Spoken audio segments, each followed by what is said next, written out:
We start in 1800, midway through the Industrial Revolution. A spark ignited in the United Kingdom that would gradually spread unprecedented prosperity throughout the world. At this time, unprecedented wealth means that the average person in the UK produced less than $6 of economic activity a day.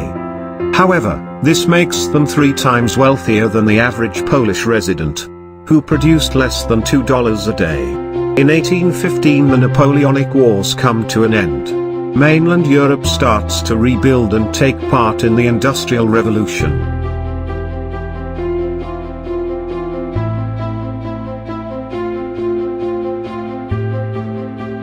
In 1833, slavery is finally abolished in the United Kingdom. In 1845, Ireland was hit by the potato famine. Over 1 million Irishmen emigrate to the US, UK and Australia. During this time, over 3 million people would immigrate from Europe to these 3 countries.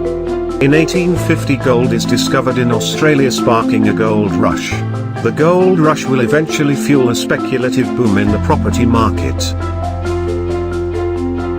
Europeans begin settling in New Zealand. They have a relatively small population, but they quickly begin exporting gold to the rest of the world.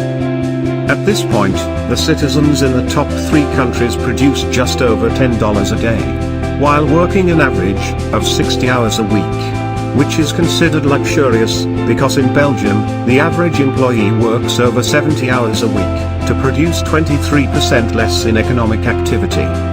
In 1890, Australia's property boom collapses. Australia's federal bank falls, and sets off a series of bank failures throughout the continent.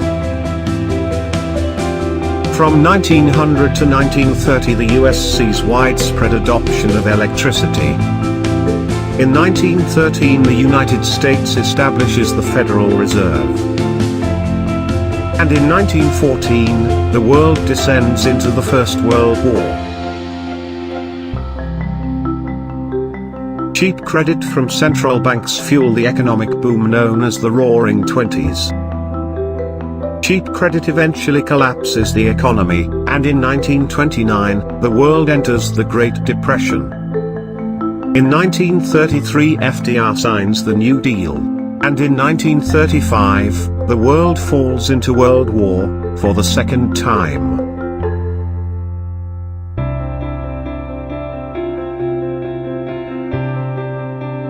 The US exits the war with incredible and sustained economic growth. The preceding years are marked by massive leaps in technology, productivity and culture. It will come to be known as the Golden Age of capitalism. In 1960, several of the top oil-producing nations come together to form OPEC.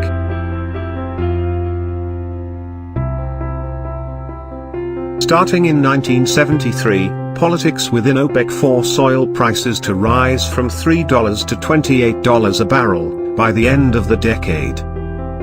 Western countries fall into a recession, and start demanding less oil, which leads to a massive oversupply. In 1980 oil prices begin to crash.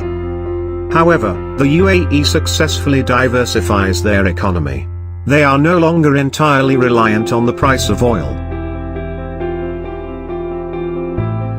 9/11/2001, terrorists strike the World Trade Center.